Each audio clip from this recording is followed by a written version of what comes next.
हजरत इब्राहिम के घर में दो खवातीन है, एक आपकी बीवी हैं, एक हजरत हाजरा है। औलाद कोई नहीं, बड़ा मेवा है मीठा। घर वही आबाद होता है जिसमें बच्चे रोते हैं, घर होता ही वो है जिसमें बच्चों की चंचनाहट होती है, भिन बनाहट होती है। हजरत इब्राहिम ने एक बच्चा रोते हुए देखा तो आंखों में आंसू आए, कहने लगे रब्बी हबली मिनस सालिहीन, या अल्लाह मुझे भी नेक औलाद अता कर दे। हजरत सारा ने सुन लिया, कहने लगी इब्राहिम शायद मेरे बतन से तो आपको नसीब नहीं, हाजरा से निकाह कर लो। नाबे हाजरा से निकाह हुआ। अल्लाह तो बड़ा बेनियाज है, रब करीम ने हजरत इस्माइल जैसा खूबसूरत बेटा अता फरमाया। बेटा काला स्याह भी हो तो सीने की ठंडक होता है, पर ये तो वो बेटा है जिसकी पेशानी में नूरे मुहम्मदी चमकता है सल्लल्लाहु अलैहि वसल्लम। हजरत सैयदना इस्माइल इतने खूबसूरत। अब जिस बीवी के यहाँ बेटा था, बैठना उठना भी ज्यादा उसके पास, आना जाना भी उसके पास, तवज्जो उधर हो गई। जनाबे सारा रश्क करने लगी। एक दिन कहने लगी इसे छोड़ आ जंगल में, वादिये गैर ज़ीज़र इन, मक्के के पास। भाई एक बेटा आलमे दीन बना लो। कहने लगा रोटी कहां से खाएगा? तेरे 5 बेटे हैं, को हाफिज़े कुरान बना, कहते रोटी कहां से खाएगा? वो बच्चा भी कहता है मैं कहां से खाऊंगा। हजरत इब्राहिम अलैहिस्सलाम तो चंद महीने का बच्चा छोड़ आए, तो कहां से रोटी खाई हजरत इस्माइल ने? कहां से खाई उनकी अम्मा ने रोटी? भूखे मर जाते हैं ये सारे। मैं बड़ी जिम्मेदारी से कहा करता हूं कि जितनी खूबसूरत रोटी अल्लाह करीम दीन के खादिमों को अता करता है शायद किसी और के नसीब होती हो, लेकिन हम लोग तवज्जो ही नहीं कर रहे, हमारा ज़ौक़ ही नहीं बन रहा। हम ये मेहनत ही नहीं कर रहे कि कौम को मुस्तनद उलमा की जरूरत है, इलाकों के इलाके खाली हैं, इधर हमारा मिजाज ही नहीं बन रहा, तवज्जो ही नहीं दीन की खातर। और फिर चले बच्चे तो बाद की बात है ना, जो अभी खुद जवान है वो भी तो ये दुआ। एक साहब मुझे कहने लगे मैं दुआ मांग रहा हूँ अल्लाह मुझे बेटा दे तो मैं उसे दीन पे लगाऊंगा। तो मैंने कहा आप भी बूढ़े नहीं हुए, आप खुद ही लग जाएं। बेटा तो अभी आएगा तो लगेगा ना, तो आप तो इस वक्त है तो आप तो पहले लगे ना साहब। 2 घंटे तो निकाल के आए, दीन सीखने को काफी है। आप इतनी लंबी सोच रहे हैं कि बच्चा आएगा तो बड़ा होगा तो वो जाएगा तो देखी जाएगी, अभी तो आप हैं तो आप तो आओ। हजरत इब्राहिम ने बच्चा वहां छोड़ा। यहां से जो उम्रा करने लोग जाते हैं ना, जो हज करने जाते हैं, उनको पता है कि वहां दुनिया की हर नेमत मिलती है, फिर भी डबल ट्रिपल पैसे लोग जेबों में डाल के जाते हैं। हजरत इब्राहिम जब वहां लेके गए तो कोई इंसान नहीं था, पानी का कतरा नहीं था, 2 किलो खजूरें, एक मशकीजा। बीवी को थमाया। हमारे घर में हजारों चीजें पड़ी हैं, लेकिन वो जो तवक्कुल है ना वो खत्म हो गया है। अल्लाह देगा, हलाल हलाल पे कनात करे, जायज जायज पे भरोसा करे, रब करीम अता करने वाला है, वो मिजाज खत्म हो गया। हजरत सैयदना इब्राहिम अलैहिस्सलाम 2 किलो खजूरें, एक मिशकीजा पानी का दे करके, और वहां बिठाया आपने अपने बच्चे को और अपनी ज़ौजा जनाबे हाजरा को, और बिठा करके ये वापस पलटने लगे तो हजरत हाजरा सलामुल्लाह अलैहा ने आवाज दी, कहा इब्राहिम किसके सहारे पे छोड़ के जा रहे हैं? जहां अबे जमजम का कुआं है ना, जो लोग गए हैं जिन्होंने सफा मरवा की सही की है, सफा मरवा से बाहर निकले ना, सरकार की विलादत का मकाम है, उस जगह पे अबे जमजम का कुआं था। वहां हजरत सैयदना हाजरा को बिठाया, कोई चीज नहीं, कोई दरख्त नहीं, कोई खेत नहीं, कोई पानी नहीं, कोई कुआं नहीं, वहां बिठाया और बिठा करके निकलने लगे तो जनाबे हाजरा फरमाने लगी इब्राहिम किसके सहारे पे छोड़ के जा रहे हो? कहने लगे अल्लाह के सहारे पे। तो पाकबाज बीबी ने एक लफ्ज पूछा, कहा इब्राहिम ये मेरे रब का हुक्म है, ये मेरे बस जिनका अकीदा तौहीद मजबूत हो उनके लिए एक जुमला काफी होता है, ये मेरे अल्लाह का हुक्म है। तो जनाब इब्राहिम अलैहिस्सलाम फरमाने लगे हाजरा हाँ रब का हुक्म है। जब ये लफ्ज कहे तो चाहिए था ना हजरत इब्राहिम तसल्ली देते, तो बीबी साहबा तसल्ली देने लगी, अर्ज करने लगी इब्राहिम अगर अल्लाह का हुक्म है तो फिर आप हमारी फिक्र ना करना, अगर ये रब का हुक्म है तो फिर हमारी फिक्र ना करना, जिस रब ने हमें यहां तक पहुंचाया है वो हमें कभी भी जाया नहीं फरमाएगा, फिर फिक्र ना करना। हजरत इब्राहिम आ गए, बात आपने सुनी हुई है, इशारा करना मकसूद है। 13 साल में चले मान भी लिया जाए बाज रिवायात की रोशनी में कि आते जाते भी रहे, लेकिन मुकम्मल देखभाल अपने बच्चे की परवरिश में पूरा हजरत इब्राहिम अलैहिस्सलाम का किरदार, सारा किरदार माँ का था। میں جب خواتین کے بارے میں کوئی بات کرتا ہوں تو میں آپ کو اکثر کہتا ہوں کہ یہ صرف بیوی کے لیے حکم نہیں ہوتا، یہ ٹریننگ بیٹی کو دینی ہے اور بہن کو دینی ہے، یہ تربیت کرے اپنے گھر میں۔ میں تجربے کی روشنی میں یہ بات عرض کیا کرتا ہوں کہ بھائی بچے باپ کے فرما بردار اس وقت ہوتے ہیں جب اماں انہیں باپ کا فرما بردار کرتی ہے، اور بچے باپ کے نافرمان بھی تب ہوتے ہیں جب اماں انہیں باپ کا۔ میں نے اپنے کانوں سے سنا ایک دفعہ ایک بچہ اپنے باپ سے کہہ رہا ہے آپ نے تو ساری زندگی باہر گزار دی، پیسے کمانا کون سا مشکل کام ہے، دکھ سکھ تو سارے اماں نے برداشت کیے، سکولوں میں وہ جاتی تھی، فلانا کام وہ کرتی تھی، فلانا کام۔ اب یہ سوچ اس کی ذاتی تو نہیں، یہ اس کو دی گئی ہے، اور اگر اس کو یہ سوچ دے دی جائے کہ اماں کہے کہ میں تو اپنوں میں رہی ساری زندگی، میں نے تو اپنوں میں وقت گزارا، اور تیرا باپ تو کئی دفعہ جنازے بھی نہیں پڑھ سکا، نے تو ماں باپ ایسے دفن کر دیے، وہ اگر یہ سوچ فراہم کرے تو پھر بچہ باپ کا فرما بردار ہوتا ہے۔ اور یہ والی روایتیں ہم بیوی کو سناتے ہیں، حالانکہ کس کو سنانی چاہیے؟ بولیے، بہن اور بیٹی کو۔ بہن اور بیٹی کو سنائیں یہ باتیں، ان کو سمجھائیں، تاکہ آگے جا کے وہ جو گھر ترتیب دیں وہ گھر بڑا عمدہ اور نکھرا ہوا ہو۔ حضرت سیدنا ابراہیم 13 سال کے بعد آئے، چونکہ گھر میں اللہ تبارک و تعالیٰ کی دوستی کا چرچا تھا، اللہ تبارک و تعالیٰ کی محبوبیت کا غلبہ تھا۔ 13 سال کے بعد فلما بالغ معہ یا بیٹا جب اتنا بڑا ہوا کہ ساتھ چلنے لگا تو حضرت ابراہیم نے اپنے بیٹے کو بلا کے کہا بیٹا مجھے خواب آئی ہے، میں تجھے ذبح کر رہا ہوں، تیری کیا رضا ہے؟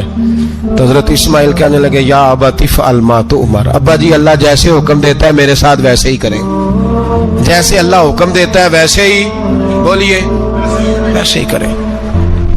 حضرت حاجرہ کو کہا کہ ایک دوست نے دعوت کی ہے تو وہاں جا رہے ہیں، بی بی مطمئن ہے، تفصیلات کی ضرورت نہیں، ختم بات، اعتبار ہے، مطمئن ہو گئی۔ شیطان پیچھے سے آیا اماں کے پاس، ذرا تھوڑی دیر کے لیے تصور جمائیے، یہاں تو پڑوسن آ کے کوئی بات بتا دیتی ہے خاوند کے بارے میں تو کئی مہینے جھگڑا جاری رہتا ہے، پڑوسن محلے دار۔ شیطان نے آ کے بتایا لفظ کیا ہے؟ کہا حاجرہ تمہیں پتا ہے کہاں جا رہے ہیں؟ کہا دوست کی دعوت میں۔ تو کہنے لگے دوست کون ہے؟ رب کریم، اور ابراہیم کا خیال ہے کہ اس رب نے مجھے حکم دیا ہے کہ میں ذبح کروں۔ تو حضرت حاجرہ کہنے لگی کبھی باپ بھی بیٹا ذبح کرتے ہیں؟ تو شیطان کہنے لگا ان کا خیال ہے کہ ان کے رب نے حکم دیا ہے۔ جناب حاجرہ فرمانے لگی اگر رب نے حکم دیا تو پھر تو مجھے شیطان لگتا ہے، تو مجھے شیطان لگتا ہے۔ کہا کیا مطلب؟ فرمانے لگی اگر رب کریم کا حکم ہے تو میرے پاس ایک اسماعیل ہے، اگر 1000 بھی ہوتے میں سارے اللہ کے راستے میں پیش کر دے دیتی، مالک کا ہی تو ہے سارا کچھ، اسی کا ہے، اس میں لیت اللہ کی کیا گنجائش؟ حضرت سیدنا ابراہیم علیہ السلام نے بیٹے کے حلق پہ چھری رکھ بھی دی اور چھری چلا بھی دی، رکھ بھی دی، اور وہ تو اللہ کریم نے فرمایا یا ابراہیم قد صدقت الرؤیا، ابراہیم تو نے خواب سچا کر دکھایا، وہ قیامت تک تیرا نام رہے گا۔ حضرت ابراہیم نے وطن بھی دیا، جان بھی دی، بیٹا بھی، اللہ کریم نے دمبے دیے، فرمایا یہ فدیہ ہے۔ اب یہ قربانی قیامت تک حضرت ابراہیم کے طریقے کے مطابق جاری ہے۔ حضرت ابراہیم بہت بڑے مہمان نواز تھے، بہت بڑے۔ آپ جب مصر میں قیام تھا تو بڑے بڑے لمبے چوڑے لنگر پکتے تھے، لوگ آیا جایا کرتے تھے، بڑا تفصیل کے ساتھ کھانا ہوتا تھا۔ مہمان نوازی آپ کی خاص صفت مبارکہ ہے، ہمارے ہاں بھی مہمان نوازی ہوتی ہے امیروں کی، بلکہ اب تو مہمان نوازی اس طرح کی ہے کہ کل تیری میرے پاس دعوت ہے اور پرسوں میری تیرے پاس ہے، وہی امیروں میں وہ چکر رہتا ہے، پارٹیاں دوست ایک دوسرے کو ڈالتے ہیں، تیری طرف پارٹی تیری طرف، اور اسی انداز میں اب یہ عید آئے گی نا ٹکا پارٹیاں ہوں گی جگہ جگہ، اور لوگ سوال پوچھنے لگے ابھی سے، کہتے ہیں قربانی کا کتنا گوشت گھر رکھنا جائز ہے؟ قربانی کا کتنا گوشت گھر رکھنا جائز ہے؟ سارا ہی جی، اس لیے فریزر لے لے، فریج سے نہیں کام چلے گا، سارا ہی جائز گھر رکھنا، سارا ہی جائز ہے، رکھ لیں۔ او خدا کے بندے، قربانی وہ بندہ دیتا ہے جو سارا سال ہی گوشت کھاتا ہے، صحیح کہہ رہا ہوں؟ قربانی صاحب نصاب، صاحب استطاعت بندہ دیتا ہے نا، تو وہ سارا سال ہی گوشت، تو سارا گھر میں رکھنا بھی جائز ہے، لیکن سارا دے دینا بھی تو جو آ رہی ہے اس پہ کیوں توجہ کرتے ہو؟ جو دوسرا جائز ہے اس پہ کیوں نہیں عمل کرتے؟ سارا تقسیم کر دیں، بات ختم ہوئی۔ یقین کریں محرم میں جا کے دوست ٹیلی فون کر کے سوال پوچھتے ہیں، کہتے ہیں صاحب سنا ہے قربانی کا گوشت محرم میں کھانا جائز نہیں۔ میں کہ نہیں، ربیع الاول چ بھی جائز جے، رجب رمضان تک کھاؤ، کوئی بندہ نہیں منع کرتا، اس لیے کہ کسی کو دینا تو پسند ہی نہیں، یا پھر اس میں سے جو خاص خاص چیزیں ہیں وہ اپنی فریج میں اور باقی جو ہے وہ دوسروں کے لیے۔ یہ کیا طریقہ ہے ہمارا؟ قربانی اسلام کا ایک خوبصورت ترین عمل ہے، یہ محبوب ترین عبادت ہے اللہ تعالیٰ کی۔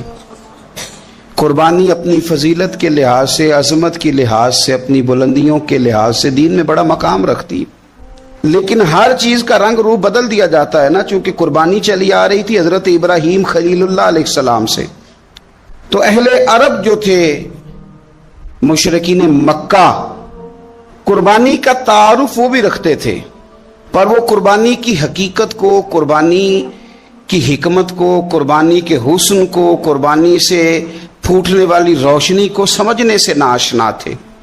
وہ کیا کرتے تھے کہ جب وہ کوئی قربانی کا جانور ذبح کرتے تو اس کا جو خون ہوتا وہ بیت اللہ شریف کی دیواروں کے ساتھ مل دیتے۔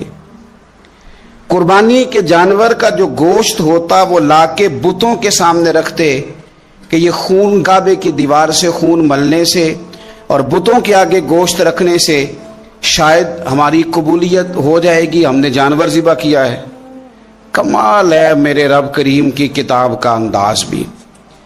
قرآن مجید مختصر الفاظ کے اندر، مختصر جملوں کے اندر، اجمال کے اندر اتنی بڑی تفصیل بیان کر دیتا ہے کہ انسان کے ذہن کے، دل کے، دماغ کے دریچے کھل جاتے ہیں۔ اللہ کھانے پینے سے پاک ہے، بے نیاز ہے مالک۔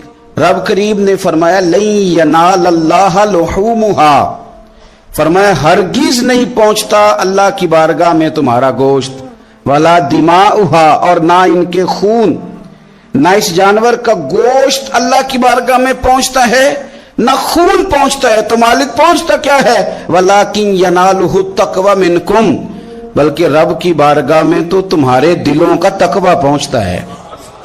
تمہارے دل میں کیا ہے، تم اپنے رب کی رضا کتنی چاہتے ہو، یہ بات جاتی ہے۔ گوشت اور خون تو یہاں رہ گیا، فرمایا نہ اللہ کی بارگاہ میں خون پہنچ رہا ہے جانور کا، نہ گوشت پہنچ رہا ہے، دل کا تقوی پہنچ رہا ہے۔ معنی کیا ہے کہ جانور خریدتے وقت بھی اپنے دل سے پوچھنے نا تیرا دل کیا کہتا ہے، نیت کس سے جانور تو لے رہا ہے، تیرا ارادہ کیا ہے، اور جب تو ذبح کرے تو بھی اپنے دل پہ توجہ رکھ، تیرے دل میں اس کے لیے کیا ہے، تیرے دل کے اندر تقوی کتنا ہے، اللہ کی رضا حاصل کرنے کا جذبہ کتنا ہے۔ اور جب تو اس کا گوشت بانٹے تو پھر بھی تیری نظر آنے والے بندے پر نہیں ہونی چاہیے، جس گھر میں گوشت جا رہا ہے اس گھر پر تیری نظر نہیں ہونی چاہیے، بلکہ تیری نظر تو رب کی رضا پہ رہنی چاہیے۔ اللہ کی بارگاہ میں جو چیز جائے گی وہ دل کا تقوی جائے گا، اپنے دل پر محنت کی جائے، دل کی خواہشات، دل کی نیتوں کو، ارادوں کو صحیح کیا جائے۔ ایک آیت نے سارا فلسفہ بیان کر دیا کہ نہ وہاں خون جاتا ہے نہ گوشت جاتا ہے، وہاں تو تمہارے دل کا تقوی جاتا ہے، تو جس چیز نے وہاں جانا ہے اس پر زیادہ توجہ ہونی چاہیے تھی، اس کا زیادہ خیال ہونا چاہیے تھا۔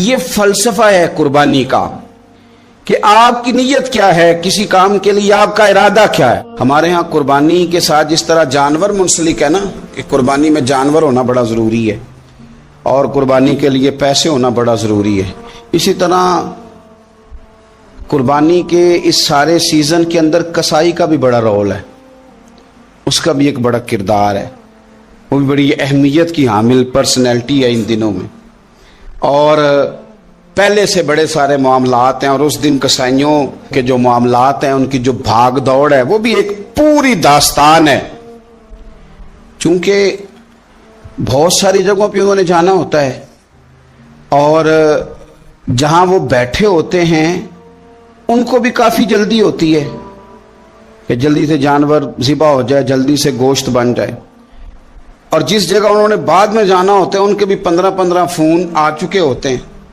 تو وہ جو خاص اسلام حکم دیتا ہے اس موقع پر، اور نبی پاک علیہ الصلوۃ والسلام کی جو خاص نصیحتیں ہیں اور हुजूर ने जो खास एहतियातें बताई हैं वो एहतियातें पूरी नहीं होती।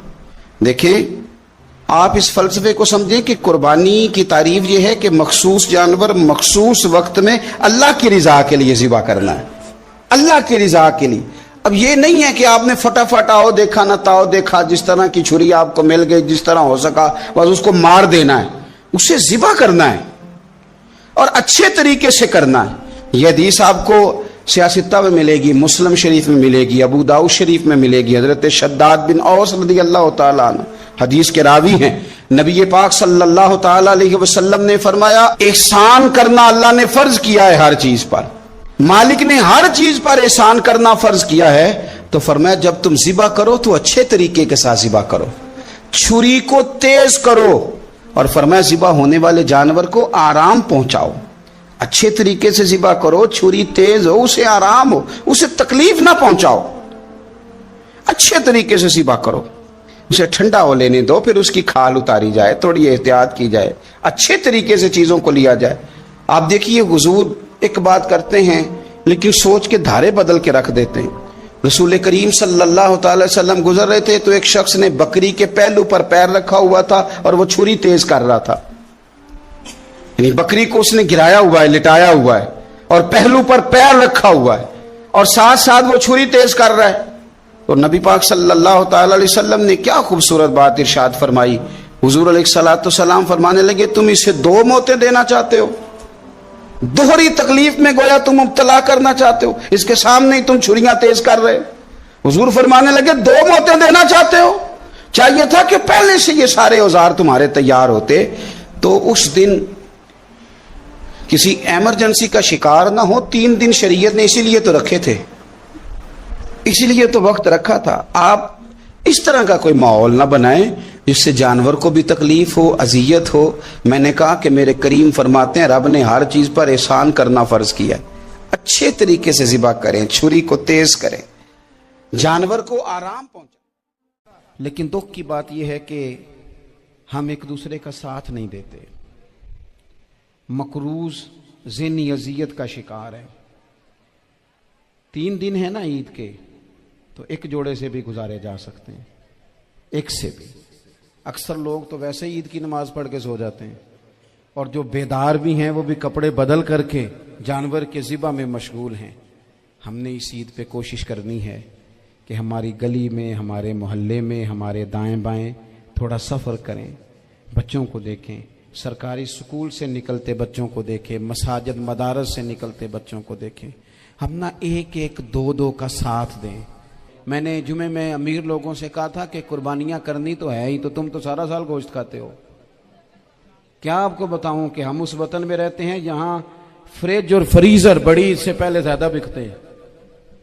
फ्रिज नहीं ले आओ, बड़ी ले आओ, चूंकि गोश्त सेव करना है, सारा साल भी तो मिलता है ना अमीरों। मैंने तो कहा था उस गांव में ले जाओ जहां कुर्बानी कोई नहीं कर रहा, ज़िबा ही वहां जाके कर लो। थोड़ी सी गुंजाइश बनाएं अपने दिलों में।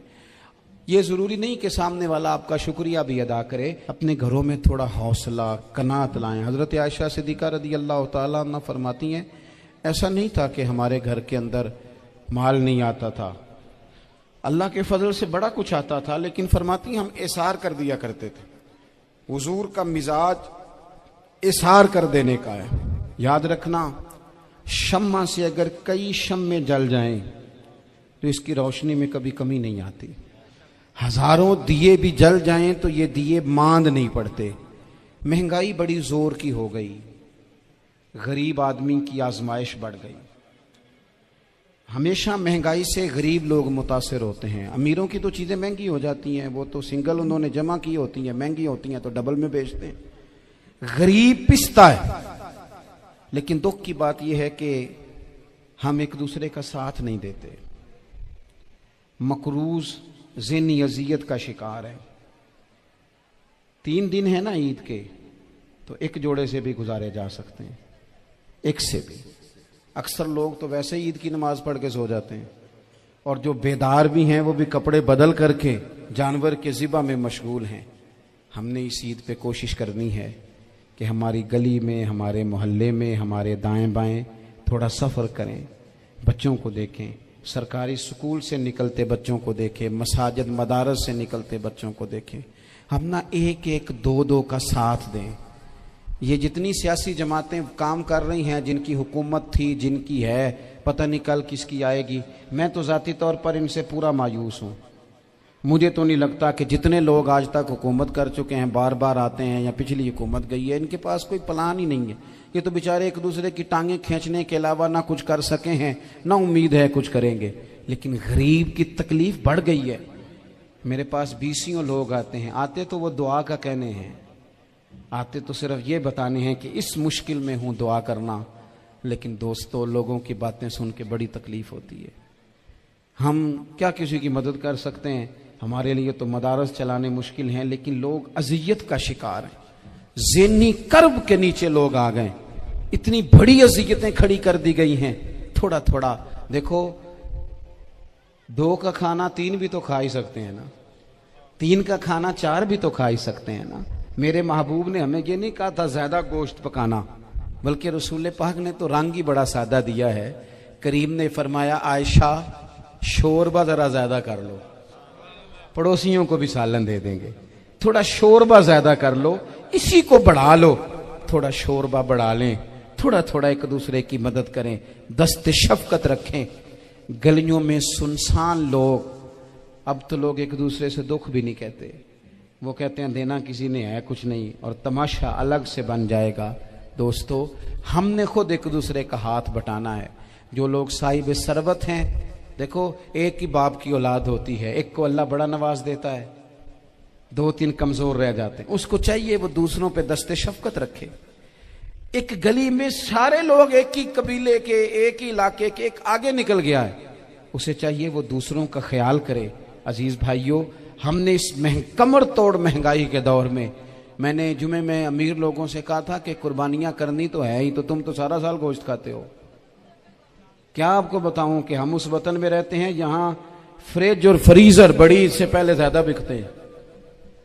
फ्रिज नहीं ले आओ, बड़ी ले आओ, चूंकि गोश्त सेव करना है, सारा साल भी तो मिलता है ना अमीरों। मैंने तो कहा था उस गांव में ले जाओ जहां कुर्बानी कोई नहीं कर रहा, ज़िबाई वहां जाके कर लो। थोड़ी सी गुंजाइश बनाएं अपने दिलों में। ये जरूरी नहीं कि सामने वाला आपका शुक्रिया भी अदा करे। हजरत आयशा सिद्दीका रदी अल्लाह तआला अन्हा, अम्मा जी एक कनीज रखी हुई थी, हजरत उस्मान गनी ने दी थी कि आपकी खिदमत करेंगी, तो वो कनीज कहती है कि अम्मा जी तो मेरी भी रोटियां पका देती थी, वो तो मेरे लिए भी खाने का एहतमाम कर देती थी, लेकिन कोई दरवाजे पे अगर मांगने आता तो हजरत आयशा सिद्दीका मुझे कहती इसे खैरात दे आओ। तो मैं कहती अम्मा जी ये काम तो लोग दौड़ के करते हैं और आप ये मुझे कह रही है मैं कर दूं? तो हजरत आयशा फरमाती जब कोई बंदा किसी को देता है तो वो शुक्रिया अदा करता है। मैं चाहती हूं वो शुक्रिया भी तेरा ही अदा कर जाए, मैंने जो अजर लेना है वो रब की बारगाह से लेना है। तो मेरे भाई, अपनी जिंदगी में थोड़ा सा तो दिल बड़ा करें, थोड़ी थोड़ी गुंजाइश पैदा करें। और ये जरूरी नहीं कि उस बंदे का आपसे बड़ा अच्छा सलूक ही हो, ना भी हो उस गरीब का सलूक अच्छा, तो बाज़-औक़ात बंदा गरीबी में तल्ख भी तो हो ही जाता है ना। बाज़-औक़ात इंसान पे गुर्बत ज़्यादा आ जाए तो उसकी तबीयत भी तो, बीमार आदमी सख्त भी तो हो जाता है। तो मेरी आपसे ये गुजारिश है कि ये जो दिन चल रहे हैं वो हमारे यहाँ हमारे हुक्मरान कहते हैं मजीद सख्त फैसले करने पड़ेंगे। वो मैंने कहा तुम्हारे लिए तो आसान है, इसलिए कि तुम तो जिस दफ्तर में बैठ के फैसला करते हो उसकी तो बत्ती कोई नहीं जाती, तुम्हें क्या पता हो, वहां तो एसी भी 1 मिनट के लिए बंद नहीं होता। ये तो उससे पूछो बाप से कि जो ईद से पहले अपनी बीवी से मशवरा कर रहा है कि ईद आ गई है, अगर बेटी के घर कपड़े ना भेजे तो उसकी सास बातें करेगी। ये छोटी ईद गुजरी थी ना, तो हमारे यहाँ कुछ लोग समझते हैं कि सखावत सिर्फ रमज़ान में ही करनी है, और रमज़ान में सवाब ज़्यादा है, वरना राशन वंडन वाले लोग को ईदों बाद भी भूख लग दीजिए, ईद के बाद भी उसी तरह ही गरीब के साथ पेट होता है, लेकिन तवज्जो नहीं। एक तो ज़ौक़ इल्म पैदा करें, एक अपने घर में इत्मीनान का माहौल लाएं। तीसरी गुजारिश ये है कि महंगाई और सख्ती के इस दौर में अपने मुसलमान भाइयों का, अजीज़ों का, अहले मोहल्ला का हाथ बटाएं, प्यार करें। तो मेरे अजीज, अगर लोगों को मसाइल का पता चले तो सैकड़ों घर बच जाएं तबाह होने से, बड़े बड़े घर बच जाएं, लेकिन मसाइल नहीं आते। मेरे पास مسئلہ پوچھنے کے لیے کچھ لوگ آ گئے تو 4-5 سال کا بچہ بھی تھا جس کے والد نے غصے میں اپنی بیوی کو 3 طلاقیں دی تھی. تو چھوٹا سا بچہ، کپڑے بھی پھٹے پرانے، اور حالت بتا رہی تھی کہ غریبی ہے. تو جب میں نے مسئلہ بتایا کہ 3 طلاقیں ہو گئی ہیں تو واپس جانے لگے. تو بچہ مجھ سے کہتا ہے، دیہاتی آدمی تو کہنے لگا، مولوی صاحب میری اماں تے نانی کہنی اسن پوچھ کے آئی آپ کہ ہن اسی لہدا ہی رہنا ہے. تو اس بچے کی نونہال کی وہ کیفیت دیکھی تو میں رو پڑا. میں نے کہا یار یہ بچہ بیچارہ ماں باپ کے ہوتے ہوئے یہ یتیموں جیسی زندگی گزارے گا کیونکہ باپ نے طلاق دے دی. کس طرح مسائل نہیں بتائے لوگوں کو، تعلیم سے آگاہی نہیں کیا. اور اس میں بہت بڑا ظلم ہے ان لوگوں کا بھی جو جنازے پہ کھڑے ہو کے تو کہہ دیتے ہیں، میری طرح کے لوگ اچھے علماء کی بات نہیں کرتا، وہ کہہ دیتے ہیں دیکھو جن لوگوں کو جنازہ نہیں آتا. بھئی آپ نے کس دن عشاء کے بعد کلاس لگائی تھی جنازہ سکھانے کی؟ یہ تو آپ نے کہہ دیا لوگوں کو قرآن جی ٹھیک نہیں آتا. تو یہاں تو بیچاری بیویاں جن کو صحیح پڑھنا نہیں آتا وہ مشن بنا لیتی ہیں کہ میں نے اتنے 100 کو قرآن پاک پڑھانا ہے. بیوہ ہو گئی ہوں، طلاق یافتہ ہو گئی ہوں، ساری زندگی قرآن پڑھاؤں گی. ہم کیوں یہ مشن نہیں بناتے؟ کیوں اس طرف سفر نہیں کرتے؟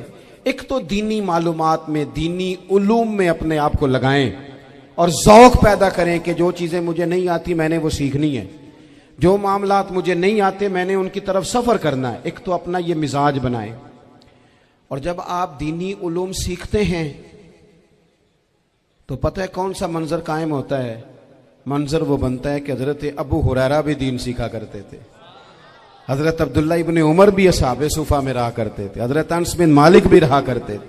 اور ایسا منظر بنتا ہے کہ حضرت سیدہ خدیجہ الکبریٰ رضی اللہ تعالیٰ عنہ فرماتی ہیں سیدہ فاطمہ حضور کی گود میں بیٹھی ہوتی تھی اور نبی پاک سے باتیں پوچھتی تھی اور حضور انہیں بتا رہے ہوتے تھے. سیدہ عائشہ حضور سے دین کی باتیں پوچھتی.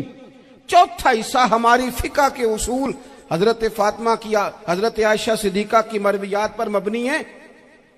اگر ہماری بچیاں چھوڑ دیں ڈائجسٹ پڑھنا، چھوڑ دیں ادھر ادھر کی مووی دیکھنا اور وہ کتاب و سنت پر آ جائیں تو بہت سارے مسائل ایسے ہیں جو الجھنے سے پہلے ہی سلجھے ہوئے ہوں.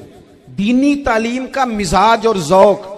اور دوسری آیت کریمہ میں نے تلاوت کی، اللہ کریم نے قرآن مجید میں فرمایا یا ایھا الذین آمنوا قوا انفسکم واہلیکم نارا، اے ایمان والو خود بھی دوزخ کی آگ سے بچو اور اپنے گھر والوں کو بھی بچاؤ. او والد، وہ ماں جو بچوں کو بھوک سے بچانے کے لیے محنت کرتی ہے، ان کو مایوسی سے بہت سارے ماں باپ ایسے ہوتے ہیں جن کے پاس کپڑے لینے کے پیسے نہیں ہوتے عید پہ. کیوں؟ اذان شروع ہوگی جی. عزیز بھائی، جس طرح ہم اپنے بچوں کو دیکھیں، بہت سارے ماں باپ کے پاس گنجائش نہیں ہوتی، لیکن اس نیت سے کہ بچوں کے دل ٹوٹ جائیں گے، عید پہ کیسے گزارا کریں گے، مشکل سے بھی کپڑے خرید کے دیتے. اس طرح ہم اپنے بچوں کو بھوک سے، پیاس سے، مایوسی سے بچاتے ہیں. اس طرح ہمارے رب نے ہمارے ذمے لگایا کہ تم اپنے بچوں کو کوشش کرو دوزخ کی آگ سے بچانے کی. حضرت عمر فاروق رضی اللہ تعالیٰ عنہ نے عرض کیا تھا یا رسول اللہ صلی اللہ تعالیٰ علیہ وسلم، اس آیہ کریمہ کا معنی کیا ہے؟ تو محبوب کریم علیہ السلام نے فرمایا عمر، جن چیزوں کا اللہ تمہیں حکم دیتا ہے تم اپنے گھر والوں کو ان چیزوں کا حکم دو. جن چیزوں سے رب رسول تمہیں منع کرتے ہیں اپنے گھر والوں کو ان سے روکو. اپنے گھر کے اندر نفاذ دین کرنے کی کوشش کرو. میرے بھائی، بہت زیادہ آزمائش ہے ہمارے گھروں میں، بے چینیاں ہیں، اضطراب ہے، بچوں میں سختی ہے، بہن بھائی ایک دوسرے کے ساتھ لڑتے ہیں، مزاجوں میں تلخی آ گئی. کیوں بھلا؟ اس لیے کہ ماں باپ کو جو بہترین کردار اور جو حسین طریقہ گھر میں اپنانا چاہیے تھا، بچے تقریر باہر سے سنتے ہیں لیکن وہ فالو اپنے ماں باپ کو کرتے ہیں. اگر ماں باپ میں حوصلہ ہو، صبر ہو، اطمینان ہو، خودداری ہو، تھوڑے پر گزارا کرنے کا مزاج ہو. دیکھیں نا، آج ڈپریشن ہے، ٹینشن ہے، پینکس اٹیکس ہیں، بڑی ساری چیزیں آ گئی ہیں. کیوں بھلا؟ صبر نہیں، تحمل نہیں، بردباری نہیں. آزمائے. ایک دن ایک بچہ میرے پاس آ گیا مدرسے کا اور آ کے وہ رونے لگا. میرے گھر والے کہنے لگے کھانا چھوڑ دیں، پہلے اس کی بات سن لے. میں نے کہا پتر کیا ہوا؟ کسی نے مارا ہے؟ کسی استاد نے؟ کہنے لگے نہیں حضرت، घर फोन किया था तो मेरी अम्मा और अब्बा की लड़ाई हो रही है। बच्चा कांप रहा है, टांगे कांप रही हैं। मैंने कहा क्या हो क्या गया तुम्हें पुत्र, लड़ाई हो रही है तो घरों में हो ही जाती है। कहने लगे नहीं, आपको पता नहीं, वो बड़ा सख्त लड़ते हैं। मेरे वालिद जब मेरी वालदा को मारने के लिए आगे बढ़ते हैं तो हम सारे चारपाइयों के नीचे छुप जाते हैं, हमें खौफ आता है, वो मंजर खतरनाक होता है। ये कौन तकलीफ दे रहा है अपने बच्चों को? यहां बैठे हमारे यहां मीलों दूर रहते थे उसके घर वाले, तो वो तकलीफ में था, तो घर में क्या कैफियत होगी? अगर हौसला हो, सब्र हो, कनात हो, अल्लाह के दिए हुए थोड़े रिस्क पर हमें राजी रहना आता हो, हमारे घरों में सुकून आए, इत्मीनान आए। हम जो जिंदगी बड़ी खुशी खुशी गुजार सकते हैं, हमारे मिजाजों का लालच, हमारी तबीयतों की बेराह रवी, हमारी झूठी अना का बुत, उन सारी चीजों को खत्म कर देता है। अपनी जिंदगी के अंदर अगर हम वो किरदार अपने बच्चों को दें, थोड़ा शोरबा बढ़ा लें, थोड़ा थोड़ा एक दूसरे की मदद करें, दस्त शफकत रखें। गलियों में सुनसान लोग, अब तो लोग एक दूसरे से दुख भी नहीं कहते, वो कहते हैं देना किसी ने है कुछ नहीं, और तमाशा अलग से बन जाएगा। दोस्तों, हमने खुद एक दूसरे का हाथ बटाना है। जो लोग साहिब सरबत हैं, देखो एक ही बाप की औलाद होती है, एक को अल्लाह बड़ा नवाज देता है, दो तीन कमजोर रह जाते हैं, उसको चाहिए वो दूसरों पे दस्ते शफकत रखे। एक गली में सारे लोग एक ही कबीले के, एक ही इलाके के, एक आगे निकल गया है, उसे चाहिए वो दूसरों का ख्याल करे। अजीज भाइयों, हमने इस कमर तोड़ महंगाई के दौर में, मैंने जुमे में अमीर लोगों से कहा था कि कुर्बानियां करनी तो है ही, तो तुम तो सारा साल गोश्त खाते हो। क्या आपको बताऊं कि हम उस वतन में रहते हैं जहां फ्रिज और फ्रीजर बड़ी इससे पहले ज्यादा बिकते हैं। फ्रिज नहीं ले आओ, बड़ी ले आओ, चूंकि गोश्त सेव करना है, सारा साल भी तो मिलता है ना अमीरों। मैंने तो कहा था उस गांव में ले जाओ जहां कुर्बानी कोई नहीं कर रहा, ज़िबाई वहां जाके कर लो, थोड़ी सी गुंजाइश बनाएं अपने दिलों में। ये जरूरी नहीं कि सामने वाला आपका शुक्रिया भी अदा करे। हजरत आयशा सिद्दीका रदी अल्लाह ताला अन्हा, अम्मा जी एक कनीज रखी हुई थी, हजरत उस्मान गनी ने दी थी कि आपकी खिदमत करेंगी, तो वो कनीज कहती है कि अम्मा जी तो मेरी भी रोटियां पका देती थी, वो तो मेरे लिए भी खाने का एहतमाम कर देती थी, लेकिन कोई दरवाजे पे अगर मांगने आता तो हजरत आयशा सिद्दीका मुझे कहती इसे खैरात दे आओ। तो मैं कहती अम्मा जी ये काम तो लोग दौड़ के करते हैं और आप ये मुझे कह रही है मैं कर दूं? तो हजरत आयशा फरमाती जब कोई बंदा किसी को देता है तो वो शुक्रिया अदा करता है। मैं चाहती हूं वो शुक्रिया भी तेरा ही अदा कर जाए, मैंने जो अजर लेना है वो रब की बारगाह से लेना है।